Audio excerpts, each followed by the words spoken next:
नमस्कार, मैं हूं नीलू। तो सीरिया में हालात दिन पर दिन खराब होते चले जा रहे हैं। इधर इजराइल लगातार सीरिया पर हमले कर रहा है, लेकिन अब एक बड़ी धमकी नेतन्याहू को जुलानी की तरफ से मिल गई है।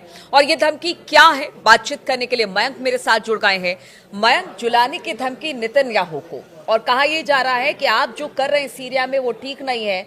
और उसने कहीं ना कहीं एक ये भी ऑर्डर दे दिया है कि जहां भी इजरायली सेना दिखाई दे उनको फौरन देखो और हमला कीजिए। बिल्कुल, देखिए सीरिया में जो है अभी तक जो जंग चल रही थी, अब इसका एक प्रकार से आप देखें तो इसका पूरा नेचर बदलता हुआ दिखाई दे रहा है। और पहली बार ऐसा बताया जा रहा है कि देखिए इजराइल की सेना दमिश्क के बहुत करीब है, और ये बात एसटीएस के जो चीफ हैं जुलानी, इनको बिल्कुल पसंद नहीं आ रही। पहले भी इस बात की चर्चाएं थी कि क्या ये जुलानी वर्सेस इजराइल होने जा रहा है, अब ये हो चुका है। और बताया जा रहा है कि जुलानी ने, जैसे आपने चर्चा की कि सोशल मीडिया पे इसकी बड़ी चर्चाएं हैं, कि जुलानी ने बिना नेतन्याहू का नाम लिए बड़ा ऐलान कर दिया है। उन्होंने अपने जुलानी के पास, एक तो ये बात आपको समझनी होगी कि 80,000 लड़ाके हैं, और ये बड़ी संख्या है, बहुत बड़ी संख्या है हिजबुल्लाह की तरह ही। और दूसरी चीज, इन्होंने ये ऐलान कर दिया है कि जहां भी इजराइल के सैनिक दिखते हैं इन पे हमला किया जाए। ऐसी चर्चाएं हैं कि जुलानी की तरफ से, सोशल मीडिया पे कहा जा रहा है कि जुलानी की तरफ से अपने लड़ाकों को ये कहा गया है कि जहां भी इजराइल और नेतन्याहू की फोर्सेस दिखती हैं आप उनको निशाना बनाइए। इसके साथ ही जुलानी ने एक बात और कही है कि सीरिया पे, जुलानी का कहना ऐसा है कि सीरिया पे जब जब किसी ने कब्जा करने की कोशिश की है वो कभी सफल नहीं हो पाया, और उसने हमेशा मुंह की खाई है। अगर आप देखें तो एक हद तक ये बात सही भी है। सीरिया में जो है वो किसी का शासन बहुत लंबे समय तक टिक नहीं पाया, और अब जो जिस तरह से नेतन्याहू इस पूरे मौके का फायदा उठा के आगे बढ़ रहे थे, और जिस तरह से इजराइल की फोर्सेस अंदर तक पहुंच गई सीरिया में, ये बात अब जुलानी को रास नहीं आ रही है। और अब ये जो लड़ाई है ये इजराइल वर्सेस जुलानी होने जा रही है। ये कल भी हमने बात की थी कि जुलानी को लेकर अमेरिका भी नहीं चाहता कि वहां शासन जुलानी का हो, और कहीं भी ना तो अमेरिका के लिए ना ही इजराइल के लिए ये मुफीद है। ऐसे में अब जुलानी ये कह रहे हैं कि सीधे सीधे धमकी है, खुले तौर पर धमकी है। तो ऐसे में वहां पर आप क्या स्थिति इस वक्त बनती देख रहे हैं? देखिए अब क्या है वहां पे हालात ये है कि जो दमिश्क, क्या आपको लगता है कि एक सबसे बड़ा संगठन है, और ये देखिए दो तीन चीजें हैं। आपने अच्छा सवाल पूछा। दो तीन चीजें हैं।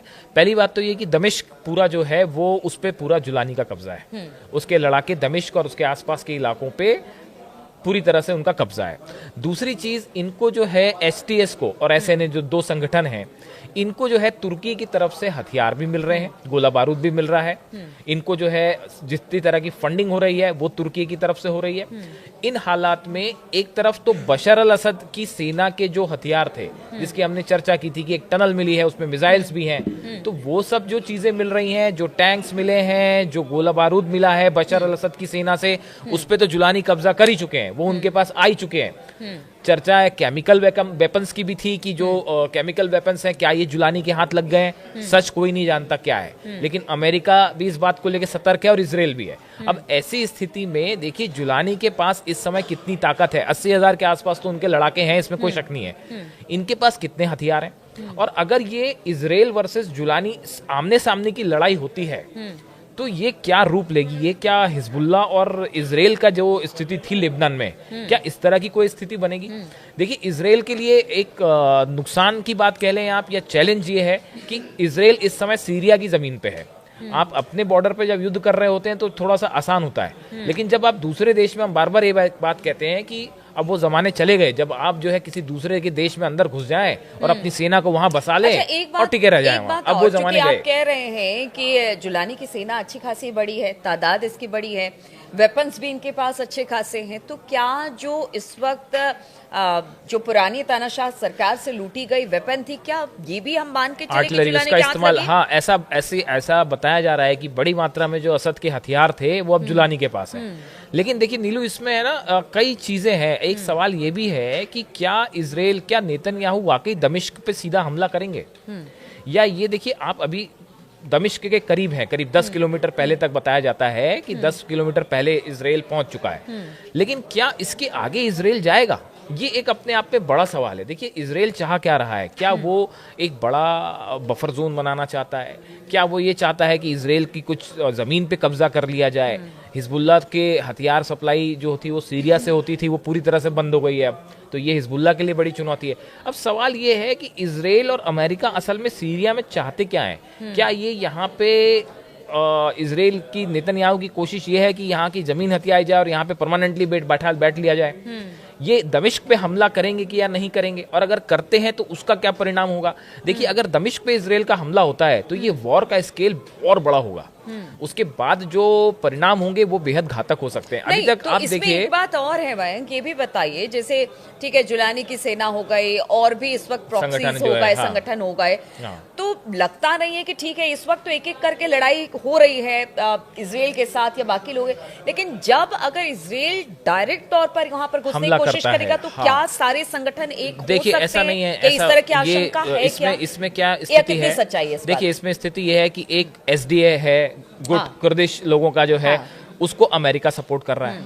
एचटीएस और एसएनए को तुर्की सपोर्ट कर रहा है। मुश्किल है। ये देखिए, ये ऐसा लगता है कि सीरिया कई भागों में डिवाइड हो चुका है और हर एरिया में एक पर्टिकुलर संगठन जो है वो लीड बनाए हुए है। तो ये बड़ी अजीब सी स्थिति है जिसमें सीरिया कई हिस्सों में बंट गया है। अब ऐसी स्थिति में अगर नेतन्याहू दमिश्क पे हमला करते हैं या इजराइल की फोर्सेस और आगे बढ़ती हैं, तो फिर ये युद्ध क्या रूप लेता है? क्या रूस का इसमें कुछ फिर से होगा? देखिए, रूस की सेना बताया जा रहा है कि सीरिया से हट गई है कई इलाकों से। क्या रूस इसमें फिर से इंटरफेयर करेगा? क्या ईरान फिर से इंटरफेयर करेगा? क्या इनको ये बात मंजूर होगी कि क्या ऐसा हो सकता है कि सबको एक साथ लाने की, एक मंच पे लाने की कोशिश? ये अब ये साफ नहीं है। देखिए, क्योंकि एचटीएस की तरफ से जुलानी भी अब ये सीधा नेतन्याहू का नाम नहीं ले रहे। अमेरिका भी जो है वो जुलानी का नाम लेके सीधे हमले नहीं कर रहा। तो एक बड़ी अजीब सी जो है यहाँ पे एक अंडरस्टैंडिंग भी है कि जिसमें जो है वो जुलानी पे सीधा हमला ना अमेरिका कर रहा है ना इजराइल कर रहा है। लेकिन चूंकि अब फोर्सेस तेजी से आगे बढ़ गई हैं इजराइल में, तो जुलानी को यह भी लग रहा है कहीं ऐसी स्थिति ना बन जाए कि बड़े हिस्से में जो है इजराइल अपना कब्जा करके बैठ जाए और जुलानी का शासन जो है वो बहुत कम एरिया में रह जाए। ये उसके लिए भी चुनौती बनी हुई है, जुलानी के लिए भी ये बड़ी चुनौती है। तो ऐसे हाल में 80,000 लड़ाकों के साथ अगर जुलानी ये कहते हैं कि इजराइल की सेना को निशाना बनाइए, तो अगले 48 घंटे ये बड़े देखने वाले हैं कि क्या वाकई ऐसी स्थिति बनती है। क्या जुलानी के लड़ाके सेना जो है यानी कि एसटीएस वो अटैक करता है? कहा जाए वर्चस्व की लड़ाई, ये वर्चस्व की लड़ाई भी है। इजराइल की तरफ से ये अपनी सीमा बढ़ाने के लिए, जैसे कहते हैं ना, दूसरे देश की आपने जो है जमीन को कब्जे में ले लिया है, ये उसकी भी कोशिश है। इसकी भी इस तरह से चर्चाएं हैं, लोग उसको इस तरह से भी ले रहे हैं। लेकिन जो भी हालात हैं उसमें देखिए, सीरिया में जुलानी वर्सेस नेतन्याहू और इजराइल, ये जो है इस पूरे वॉर का नेचर बदल के रख देगा, जिसको लेके अगले कुछ 1-2 दिन में कुछ बड़ा हो सकता है। एक सवाल का जवाब और दीजिए। जब हम बात कर रहे थे, जब लेबनान की बात हो रही थी, हमास और हिजबुल्लाह की बात हो रही थी, तब कहा यह जा रहा था कि सीरिया के रास्ते ही जितने हथियार हैं वो बाकी जगहों पर जाते हैं। क्या इस लिहाज से भी सीरिया बहुत इंपॉर्टेंट हो जाता है? इजराइल की तरफ से बड़ी कोशिश ही ये हुई कि जो हिजबुल्लाह की हथियार सप्लाई चेन थी उसको रोक दिया गया। एक बड़ी कोशिश, और इसीलिए सबसे ज्यादा इंटरेस्ट इजराइल का है सीरिया के अंदर तक दाखिल होने का। क्या बिल्कुल। अब देखिए, ये इसमें तो कोई शक नहीं है कि सीरिया के थ्रू ही ईरान जो है वो हिजबुल्लाह को हथियार सप्लाई कर रहा था। ये चैनल अब बंद है, इसमें कोई शक नहीं है। अब अगर हिजबुल्लाह को अपने हथियार कहीं से जमाने हैं, जुगाड़ने हैं, तो उसके लिए उनको एक नया चैनल खोजना पड़ेगा, एक नया रास्ता खोजना पड़ेगा। और ये अभी ईरान भी देखिए, आप इस पूरे मामले में ईरान भी अभी थोड़े सधे हुए तरीके से आगे बढ़ रहा है। तो ईरान का क्या रुख होता है, हिजबुल्लाह आगे क्या कदम बढ़ाता है, कैसे मजबूत होने की कोशिश करता है, और इस पूरे इलाके में जुलानी वर्सेस नेतन्याहू, अगर ये इजराइल की सेना का अगर युद्ध होता है सीधा, तो क्या होगा, ये थोड़ा देखने वाली बात।